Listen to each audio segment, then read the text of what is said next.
Hi everyone, you reached Chronicles of the Gray Hair Diva. If this is your first time, welcome. If not, welcome back. For all of you out there, hit that subscribe button and the notification bell so that every time I upload a video, you will be notified. Hit the like button, chat with me in the comments, and when I get an opportunity, I will chat back. And share my video with your friends and family so that they can come to my channel and get to know me also. I'm here today with a video on Kim Zolciak's father.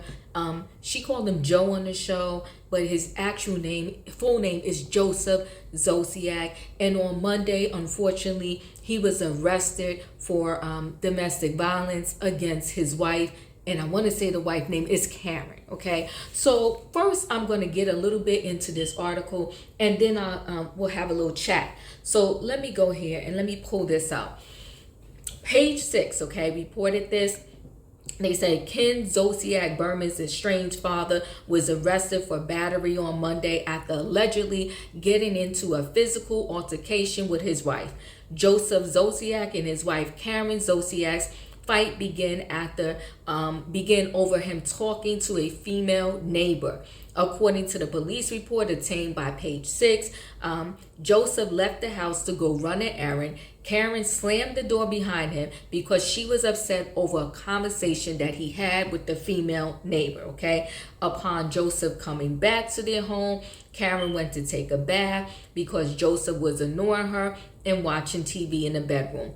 The police report states once she was done with her bath, Karen allegedly tried to talk to her husband multiple times to no avail, and that is when he allegedly pushed her, causing her to fall, hit the right side of her head on an antique table, the report states, okay?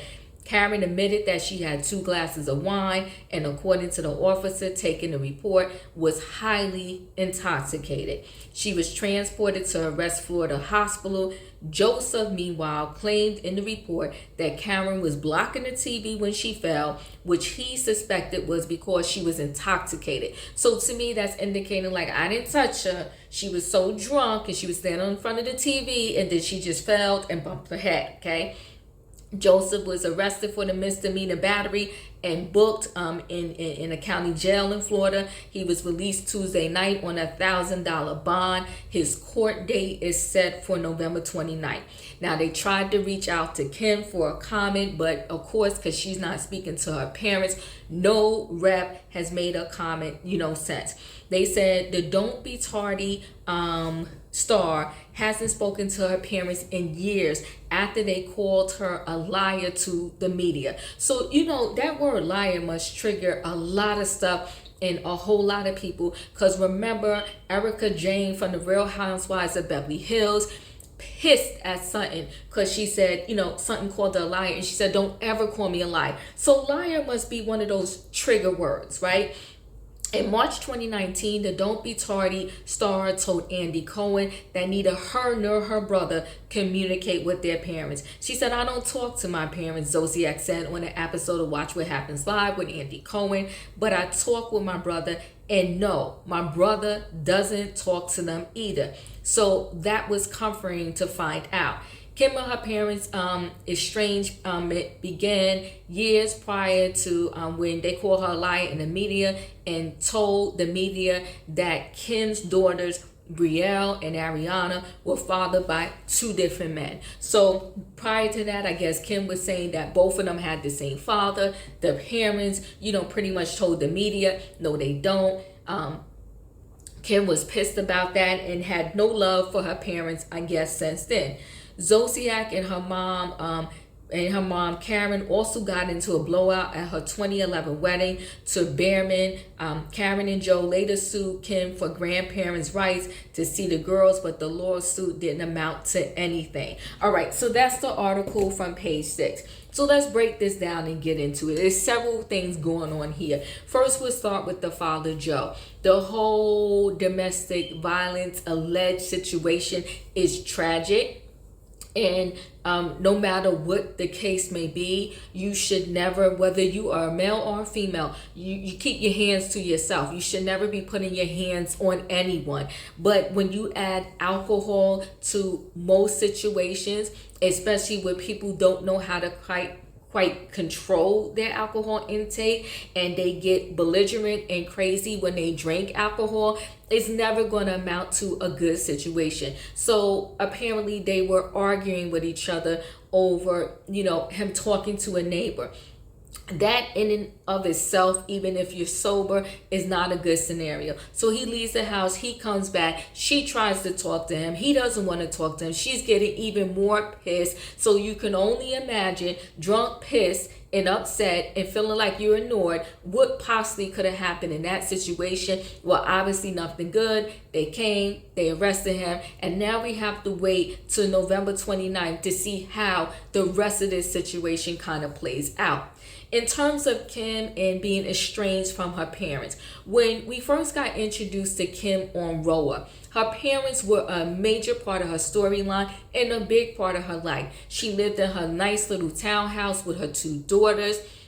Anytime she needed her parents, they were there. They would come over, and I never forget, bring her spaghetti and meatballs and just have dinners as a family, her and her daughters and, her parents. So they seem to be close enough, or pretty close to me for the most part. It wasn't until, in my opinion, when she met her husband Croy. It seemed like once she met Croy, things started falling apart between her and her parents. And the fact that, the part that really got to me the most is when she married Croy in her home at the time, which I believe she was renting, and she just had her first baby with Croy, and he was in the house, sleep during this wedding, and she had all of these porta potties outside of the home because she didn't want the guests at her wedding in her home, using her bathroom in her home, and kind of just having free reign of her home. She had these porta potties. Her parents, well, really her mom Karen, refused to use this porta potty, which she went in the house.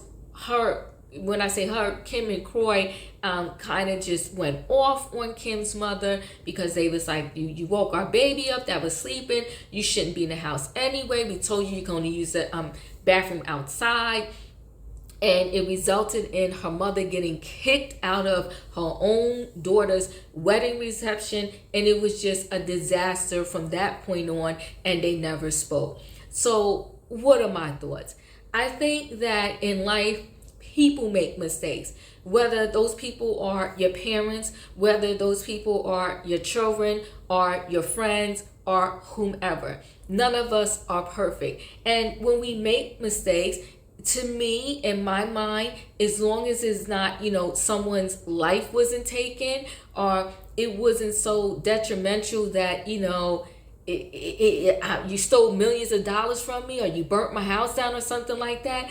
Just like I would want someone to forgive me, I want to forgive other people. But most certainly, I'm going to always, when I have the opportunity, forgive my parents, right? And so that's how I feel Kim should do. They're your parents. You only get one set. There are some people in this world that don't even have the opportunity to know both their parents. Some people don't know either one of their parents because they were adopted from birth. And some people, their parents are prematurely taken away from them, at a very young age in life. So if you are a person that has the opportunity to have your parents in your life while you are living out your adult years, and then you have parents that have the opportunity to see their grandchildren or maybe even their great-grandchildren, you are blessed. I feel like Kim should have been found a way to forgive her parents and to move past this simple situation, in my eyes, where you were saying that both of your daughters were fathered by one person. They said you lied. There's 2 different fathers. Were they right for doing that? Absolutely not, because that could not only impact you, it impacted their grandchildren, but they made a mistake. So I really feel that Kim should find a way to reunite with her parents, forgive them, and move forward with that. in terms of her parents and what seems to be a volatile relationship and situation. I know they've been married for years, and I never like to see couples break up, but maybe it has run its course. If y'all are now in a situation where you're kind of drinking too much and you're paranoid, he can't even talk to the neighbor, or maybe you know that the talking with the neighbor is not as friendly and innocent. Instead of driving yourself crazy and putting yourself in a situation that can possibly get you hurt or land you in jail, just let it go. So either they need to do counseling, or they need to just decide, you know what, it's no longer working. We had a good run. We've been together 30 years, 40 years, or whatever the case may be, but now it's a wrap. So I feel bad for all parties involved in this situation. Like I said, we have to wait and see what happens with Kim's father, Joe, in this particular situation. So chat with me in the comments. Let me know your thoughts about this. How do you feel? Are you shocked? Do you care? And don't forget to hit the like button, and I'll see you in the next video.